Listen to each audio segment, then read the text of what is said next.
Bonjour, chers auditeurs, j'espère que vous allez bien.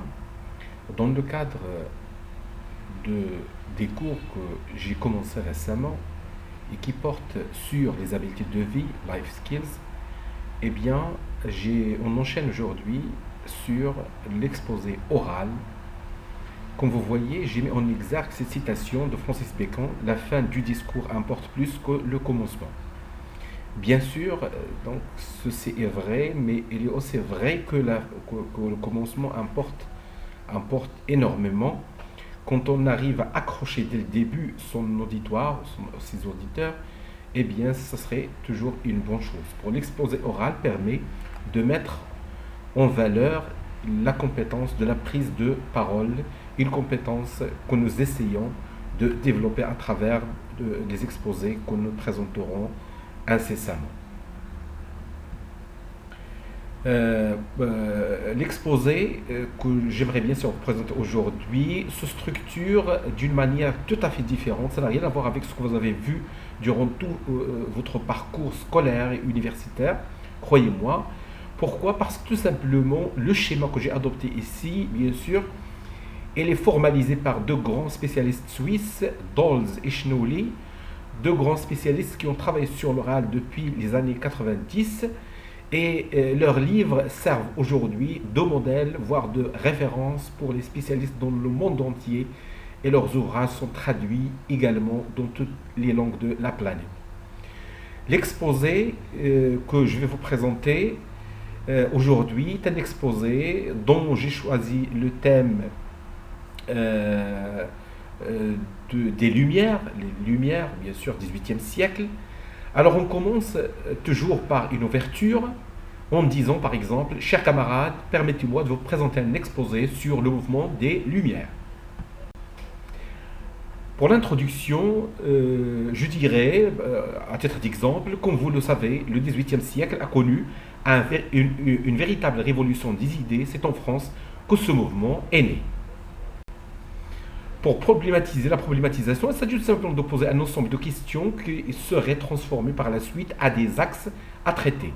Donc, qu'est-ce que les Lumières? Quels en étaient l'impact sur la politique, la religion et l'économie? Pour définir les Lumières, je dirais qu'il s'agit d'un mouvement de pensée qui a dominé le XVIIIe siècle. C'est une nouvelle conception de l'homme et du monde qui apparaît. La liberté de l'homme et la raison sont les mots d'ordre des philosophes dont Voltaire, Montesquieu et Rousseau. L'impact des Lumières sur la vie au XVIIIe siècle. D'abord sur le plan politique. Alors les philosophes des Lumières en viendront à une remise en cause des fondements de la monarchie absolue. Ils souhaitaient plutôt à l'époque donc une séparation des pouvoirs législatifs, exécutifs et judiciaires. Avant cela, Voltaire, lui, prendra le despotisme éclairé. Selon lui, le pouvoir doit bien rester aux mains d'un seul homme, mais le souverain, éclairé par les idées nouvelles, doit respecter aussi les libertés individuelles. Sur le plan économique, alors les philosophes des Lumières sont pour le libéralisme économique. Le moteur de l'activité économique est la recherche du profit individuel, et l'État doit s'abstenir d'intervenir le moins possible pour laisser chaque individu investir librement.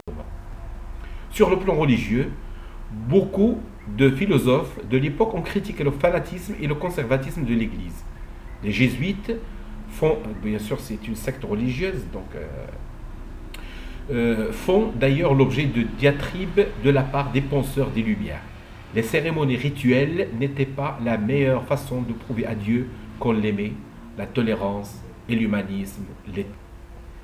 Récapitulation. Il s'agit là, dans cette période, de reprendre rapidement et brièvement les axes traités avant, parce qu'on suppose que dans le public, il y a des personnes qui quittent parfois la salle dans laquelle vous présentez, ou le cadre universitaire, ou le cadre scolaire, etc., et qui reviennent, et pour leur donner la chance, d'accord, pour qu'ils ne ratent pas ce que vous avez dit en leur absence, eh bien, la récapitulation permettra de leur donner donc cette deuxième chance.